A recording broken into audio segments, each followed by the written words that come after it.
இப்போ மிளகாத்தூள் சேர்த்துருங்க இதில். 1 ஸ்பூன் மிளகாத்தூள் சேர்த்துருங்க. 1 1/2 ஸ்பூன் மல்லித்தூள் சேர்த்துருங்க இதில்.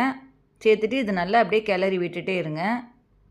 இந்த அவரைக்காய் பூண்டு குழம்பு வந்து ரொம்ப ஈஸியாக சிம்பிளாக செஞ்சிடலாம். ரொம்ப டேஸ்ட்டாக நல்லாயிருக்கும். இந்த மாதிரி செஞ்சிங்கன்னா இது வந்து நான் எண்ணெய் வந்து பார்த்திங்கன்னா நல்லெண்ணெயில் செய்கிறேன். நல்லெண்ணெயில் செஞ்சால் தான் கூடுதல் டேஸ்ட் கிடைக்கும். அதனால் நல்லெண்ணெயில் தான் நான் செய்கிறேன். நல்லெண்ணெய் பார்த்திங்கன்னா ஒரு 2 ஸ்பூன் நல்லெண்ணெய் ஊற்றிருக்கேன் இதில்.